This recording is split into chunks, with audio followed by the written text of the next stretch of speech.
평창 약수교회에서 목회할 때는 추수감사절이 되면 벼농사를 짓는 지역이기 때문에 강단에 이렇게 탈곡해가지고 쌀들을 쌓아놨어요. 15가마니 때로는 그 이상까지. 그리고 온갖 농작물로 강단 전체를 꽉 채워놓고 그렇게 예배를 드렸던 기억이 있습니다. 오늘 강단에는 우리 성도들의 가정에서 농사지은 것들, 곡식과 열매로 강단을 아름답게 장식을 했습니다. 추수감사주일 예배에 참여한 사랑하는 모든 성도들 위해 하나님의 크신 은혜와 사랑이 예수 그리스도의 평화와 평강이 넘치시기를 주님의 이름으로 축원합니다. 오늘 우리는 산업사회를 지나서 자본주의 사회를 살아가고 있습니다. 농사를 짓는 사람들이 많지 않아요. 목사님, 추수감사주일인데 뭘 가지고 감사를 할 수 있을까요? 우리에게 새날 주신 것, 우리에게 새로운 생명을 주신 하나님의 은혜를 기억하며 감사해야 하고, 지난 한 주간 학교 생활을, 직장 생활을 지켜주신 것에 대해서 감사하는 마음으로, 또 오늘 우리들의 발걸음을 교회로 예배자의 자리로 불러주심을 기억하고 감사하며 예배하는 성도 되시기를 주님의 이름으로 축원합니다. 시편 121편은 저자가 누구인지 알 수 없어요. 우리 한국 교회 많은 성도들이 좋아하고 저도 대단히 좋아하는 시편 가운데 하나입니다. 내용을 살펴보면 순례자의 노래입니다. 1년에 3번 정도 절기를 지켜야 하는데, 절기를 앞두고 집을 출발한 순례자가 예루살렘을 향해서 가고 있습니다. 광야를 걸어가야 하고, 때로는 강을 건너야 하고, 때로는 골짜기를 걸어서 성전에 도착을 합니다. 성전에 도착을 하면 레위인들로 구성되어진 찬양대가 찬양하며 순례자들을 맞아주는 거예요. 제사장이 나와서 순례자들을 향해서 축복하며 기도합니다. 그러면 순례자들도 용기를 얻어서 힘을 얻어서 더욱더 씩씩하게 성전으로 들어가 하나님을 예배하고 찬양하며 불렀던 시편이 121편입니다. 내가 산을 향하여 눈을 들리라. 나의 도움이 어디서 올까? 이 히브리인들은 산을 하나님이 거하는 시온산을 산으로 부르고 있어요. 산은 하나님을 만나는 장소였어요. 모세는 호렙산 떨기나무 불 속에서 부르시는 하나님의 음성을 듣고 하나님 앞에 섰고, 출애굽 1세대는 시내산에 강림한 하나님을 만났고 하나님이 선포한 십계명을 들었습니다. 시편 48편 1절은 여호와는 거룩한 산에서 극진히 찬양 받으신다, 이렇게 말씀하고 있어요. 하나님은 산에 계신다고 생각을 했어요. 히브리인들은 높은 산들이 하나님이 계시는 하늘 보좌를 떠받치고 있다고 생각을 했어요. 높은 산으로 올라가면 올라갈수록 하나님께 더 가까이 나아갈 수 있다고 생각을 했습니다. 예루살렘 성전이 건축된 시온산, 그 시온산의 옛 이름은 모리아산입니다. 하나님께서 어느 날 아브라함아, 예 하나님, 내 아들 내 사랑하는 독자 이삭을 내가 내게 지시하는 땅 산에 가서 번제로 바쳐라. 그래서 아브라함이 이삭을 데리고 하나님 지시한 모리아 땅에 있는 한 산으로 올라갔는데 그 산이 모리아 산입니다. 역대하 3장 1절은 솔로몬이 예루살렘 모리아 산에 여호와의 전 건축하기를 시작했다. 아브라함이 아들 이삭을 번제로 바치려고 했던 그 모리아 산이 시온산입니다. 그런데 솔로몬은 그 시온산에 예루살렘 성전을 건축했어요. 모리아산 시온산이지만 오늘날에는 예루살렘으로 불리어집니다. 무속의 영향을 많이 받은 우리 조상들도 이 산을 중요하게 생각했어요. 하늘과 땅의 경계인 산, 이 산을 거룩한 장소로 생각을 했어요. 대한민국에서 유명한 산들이 참 많아요. 유명한 산 꼭대기에 가보면 뭐가 있어요? 무속인들이 구슬한 흔적들을 지금도 발견할 수 있습니다. 왜요? 그 산에는 신령한 산신이 산다고 생각했기 때문입니다. 강릉 단오지는 유네스코 인류 무형문화유산에 등록이 되어져 있습니다. 강릉 단오지의 시작은 무엇일까요? 대관령에 가면 국사 선왕당이라고 하는 작은 사찰, 산당 같은 것이 있는데 거기에서 신에게 제사하는 것으로 단오제가 시작되는 거예요. 그러니까 오늘 우리들의 믿음의 눈으로 볼 땐 아유 그런 게 어디 있어, 참 어리석고 미련하다 그렇게 생각하지만 아직도 많은 사람들은 무속의 영향을 받으며 살아가고 있습니다. 이 시온산에는 원래 여부수 족속이 살았어요. 여부수 족속들이 시온산성을 건축하고 거기에서 살고 있었는데 다윗이 왕이 된 이후에 그 여부수족이 살던 시온산을 공격하고 정복해버립니다. 그런데 그 당시 관습은 그랬어요. 아주 큰 성이 하나 있는데 그 성을 정복하면 정복한 왕의 이름으로 그 성을 불렀어요. 그래서 다윗성이 된 거예요. 다윗은 다윗성을 더 넓게 더 높게 증축하고 헤브론, 수도가 헤브론이었었는데 헤브론에 있던 수도를 시온산 다윗성으로 옮겨서 정치의 중심을 만듭니다. 기랏 여아림에 모셔져 있던 하나님의 언약궤를 다윗성 안에 장막에 모심으로써 종교의 중심지가 됐어요. 그래서 예루살렘은 오랫동안 정치와 종교와 문화의 중심지가 되었습니다.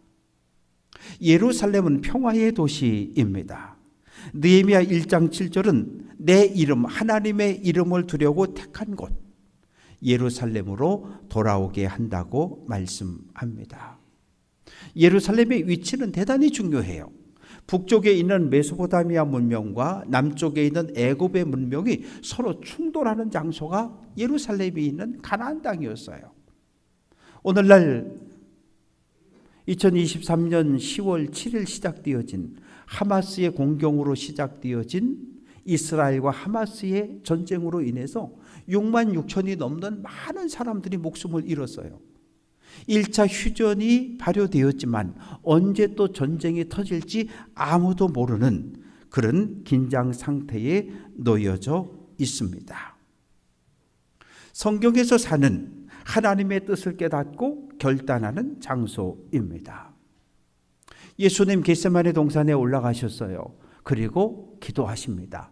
땀이 떨어지는데 핏빛으로 변했다고 누가는 기록하고 있어요. 아주 간절히 기도하셨어요. 왜요? 하나님의 뜻을 확인하기 위해서. 하나님, 나 이 십자가 좀 앉으면 안 될까요? 이 십자가 지지 않고 인류를 죄에서 구원할 수 있는 다른 방법은 없을까요? 그런데 하나님은 침묵하셔요. 침묵 속에서 예수님은 하나님의 뜻이 나를 통해서 이루어지기를 원합니다. 십자가 지겠습니다. 라고 결단을 해요.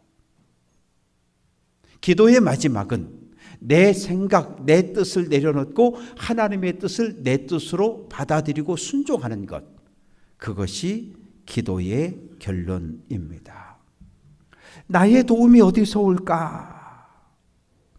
갈릴리를 출발했어요. 남쪽 벳산까지 30km를 내려오고 여기에서 요단강을 건너 동쪽으로 건너가고 다시 베레아를 쭉 거쳐서 80km를 걸어 내려오고 다시 여기서 요단강을 건너야 여리고에 도착하게 됩니다. 여리고 넓은 평지에 도착하면 예루살렘이 있는 시온산이 보이기 시작하는 거예요. 그 놀라운 광경을 바라보며 시인은 하나님을 찬양하고 있어요. 일주일에서 열흘을 걸어왔습니다. 낮에는 평균 온도가 45도 전후입니다. 복사 10가지 하면 대단히 뜨거워요. 밤이 되면 20도 정도로 떨어져요. 하루 낮과 밤의 일교차가 20에서 25도를 오르락 내리락 합니다. 여리고에서 예루살렘으로 올라가는 산 골짜기마다 도적들이, 산적들이 숨어 있어요. 그리고 맹수들이 달려들어요. 하나님의 은혜가 아니면 예루살렘까지 건강하게 도착할 수 없어요. 나의 도움은 천지를 지으신 여호와에게서 온다고 고백합니다. 하나님은 창조주이셔요. 하늘을, 땅을, 그리고 땅의 모든 만물들을 창조하셨고 바다와 바다 안에 많은 생물들을 창조하신 분이십니다. 하나님은 역사의 주관자이셔요. 애굽에서 고통받던 야곱의 자손과 수많은 잡족들 하비루라고 하는 계층을 탈출시켜서 광야로 인도하신 분. 일제 36년 동안 통치를 당하던 우리 민족을 일제로부터 해방시켜 주신 하나님. 그리고 내가 개인적으로 고통을 당할 때, 사고를 만났을 때, 원치 않은 질병으로 고통당할 때 나를 치료하시고 회복하시고 지켜주신 분이 하나님이십니다. 사랑하는 성도 여러분, 하나님이 어디에 계실까요? 하나님은 어디 계셔요? 하나님은 하늘 저 높은 곳에 계시지. 만약에 하나님이 하늘 저 높은 곳에만 계신 분이라고 한다면 이 땅에서 살아가는 우리들에게 그 어떠한 도움도 줄 수 없는 분이셔요. 요한복음 1장 12절은 14절은 말씀이 육신이 되어 우리 가운데 거하신다라고 말씀하셔요. 하늘 저 높은 곳에 계신 분이면서 동시에 이 땅에 계시는 분이셔요. 어떻게 해요? 사람 몸을 입고 이 땅에 오신 예수님은 하나님이셔요. 우리는 매일매일 크고 작은 문제들, 사건들과 마주치게 됩니다. 문제들 때문에 골치 아프고 밤에 잠을 못 자고 밥맛도 없고, 모든 문제가 사라지면 평안할까요? 우리가 이 세상에 사는 동안 아무런 문제가 없는 순간이 있을까요? 없어요. 우리가 살아 숨쉬는 모든 동안엔 언제나 문제를, 언제나 갈등과 다툼을 마주하게 돼요. 아무 문제가 없는 건 죽은 사람들이 모여있는 공동묘지예요. 매일 크고 작은 문제들과 마주하게 되지만 하나님께서 나와 함께 하심을 확신할 때 우리는 이 땅에서 많은 문제들 가운데 평안을 누리며 살아갈 수 있습니다. 하나님이 함께 계신다, 함께 하신다라고 약속하셨는데 하나님이 얼마나 가까운 거리에 계실까요? 임마누엘, 하나님 우리와 함께 하신다.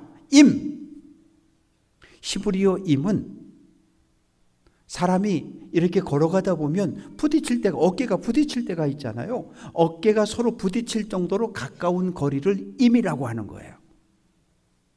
그러니까 하나님은 멀리 하늘에 계신 분이 아니라 바로 내 곁에, 내 옆에 계신 분이셔요. 그래서 내가 고난당할 때 하나님 나를 감싸주시고, 내가 고통당할 때 나를 끌어안고 함께 울어주시는 분, 그분이 주님이십니다. 하나님은 순례자를 어떻게 지켜주셨을까요? 3절 말씀 보면 같이 한번 해볼게요. 너를 실족하지 않게 하신다.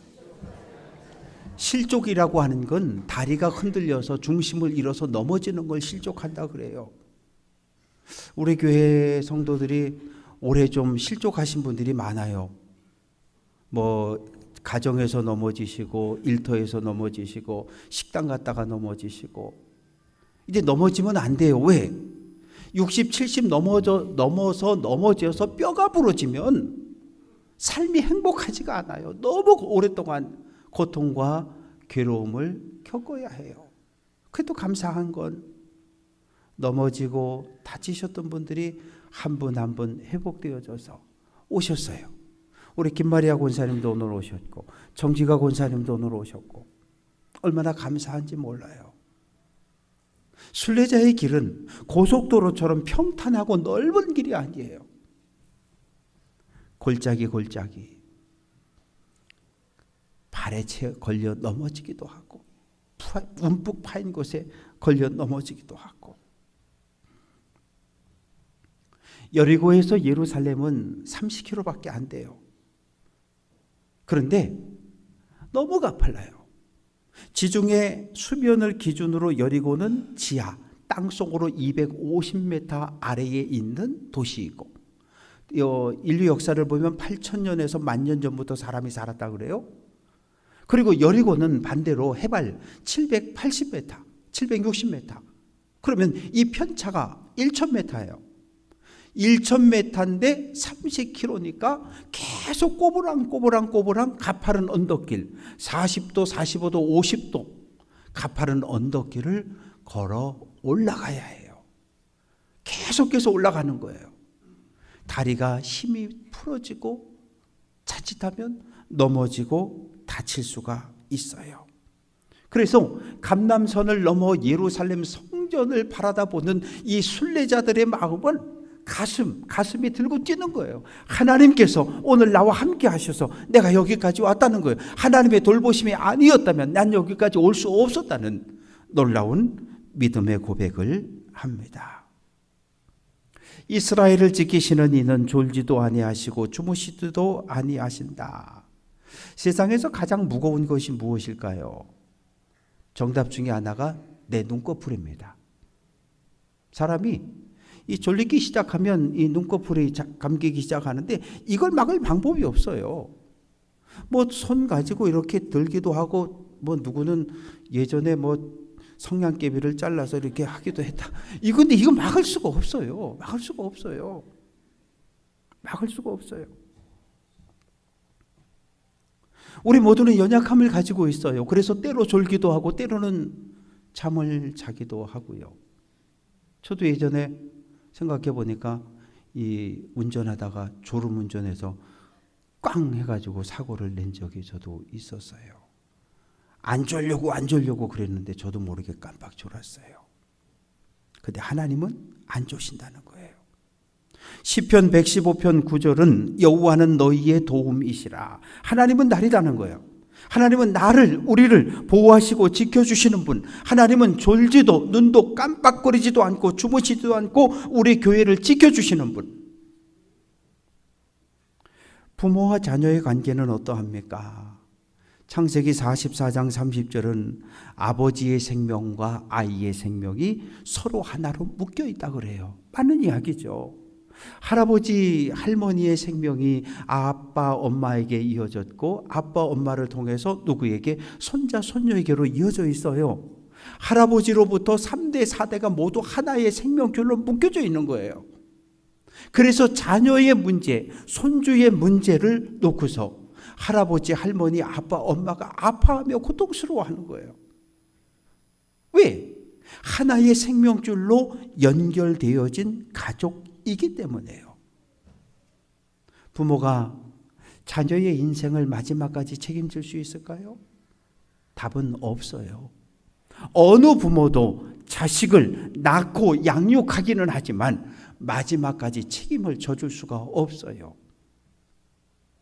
야곱은 요셉을 사랑했어요. 형들의 분노로부터 보호해 주지 못했고 애굽으로 내려가는 상인들에게 은 20개에 팔려갈 때도 전혀 도움을 주지 못했어요. 지난 한 두 주간 동안 우리 사회를 충격에 몰아넣은 것은 캄보디아 이야기입니다. 돈을 많이 벌 수 있다는 고액 알바 자리에 속아서 비행기를 타고 갔다가 체포되고 구금되고 거기에서 보이스피싱 일을 해야 하고 거부하면 매를 맞고 심지어 목숨을 잃는 청년들이 생겨났어요. 부모들의 안타까움, 아이가 죽었다는데 그 시체라도 온전히 돌아오기를 바라는 그 부모들의 이야기가 우리들의 마음을 아프게 합니다. 5절 말씀, 여호와께서 내 오른쪽에서 내 그늘이 되신다. 그늘이라고 하는 것은 햇볕을 막아주는 안전한 피난처를 이야기합니다. 춘천 시내 여러 곳을 다니다 보면 이 건널목마다 이 그늘막을 설치해 놨어요. 무더운 여름에 그 아래에 있다가 신호등 파란불로 바뀌면 건너가라고요. 그 안에 있으면 뜨거운 햇볕을 잠시나마 피할 수 있습니다. 하나님께서 우리들의 오른쪽에 가장 가까운 자리에서 우리를 보호해 주시고 지켜주신다고 말씀하십니다. 6절은 낮의 해가 너를 상하게 하지 아니하며 밤의 달도 너를 해치지 않는다고 말합니다. 아침에 떠오르는 태양은 생명의 근원입니다.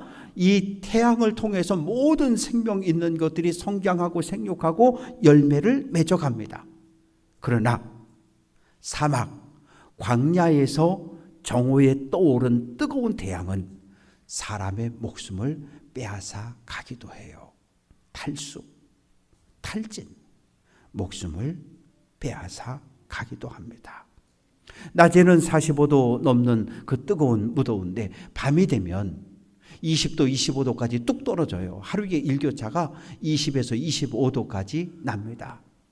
저녁에 불을 피우지 않으면 저체온증으로 사람이 목숨을 잃어버리기도 해요.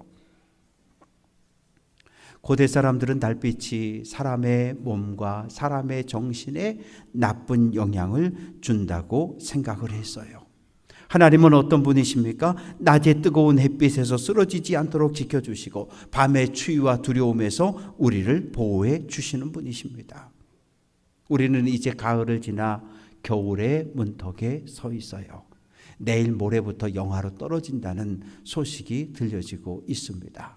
우리는 봄, 여름, 가을, 겨울 4계절을 살아갑니다. 또 우리는 희로애락의 아픔과 고통의 날들을 살아가요. 어떨 때는 너무너무 행복하고 즐거워서 덩실덩실 춤을 추고 싶을 때도 있는데 어떨 때는 밤새도록 가슴을 치며 통곡하며 울부짖는 그런 날들도 있어요. 하나님은 우리가 행복할 때도, 우리가 불행할 때도, 우리가 건강할 때도, 우리 몸이 연약할 때도 보호하고 지켜줄 것을 약속해 주셨습니다. 하나님은 우리가 걸어가는 믿음의 길에 만나게 될 모든 환난에서 우리를 지켜주신다고 말씀합니다. 모든 환난이라고 하는 건 우리가 살아가며 만날 수 있는 모든 일들입니다. 예상치 못한 사고로 인한 고통, 원치 않았는데 암이라는 손님이 찾아와서 나를 고통스럽게 하고, 원치 않았는데 산불과 지진과 태풍으로 인한 자연재해로 인해 재산 전체가 한순간에 사라지기도 하고, 가족인데 형제인데 서로 다투고 싸우고 갈등을 일으키기도 하고, 이런 모든 환난에서 우리를 보호해 줄 것을 약속하셨습니다. 시편 121편에서 중심이 되는 단어를 하나 찾으라 그러면 지킨다라고 하는 단어예요. 6번 반복되어지고 있습니다. 8절, 여호와께서 너의 출입을 지금부터 영원까지 지켜준다고 말씀해요.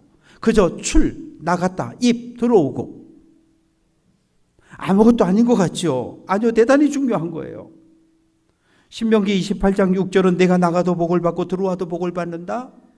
아이가 아침 일찍 어린이집에 갔다가 돌아오는 것, 이거 감사한 일이에요. 남편이 아내가 직장에 갔다가 건강하게 돌아오는 것, 이거 감사할 수 있어야 해요. 근데 우리는 감사를 잃어버렸어요.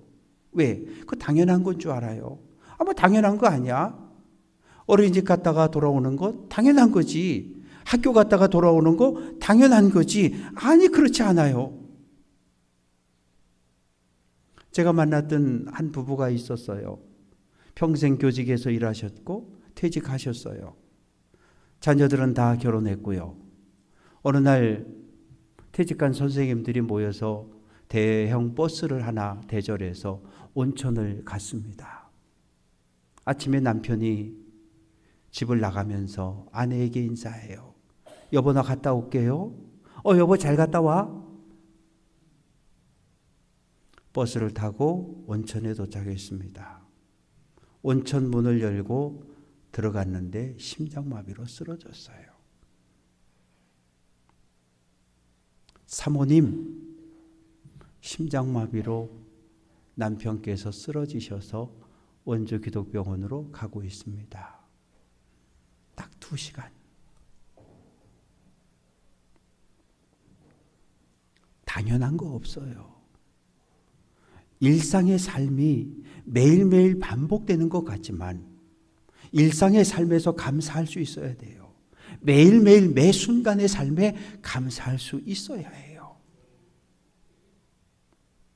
사랑하는 성도 여러분, 오늘 여기까지 온 것 당연한 것 아니고요.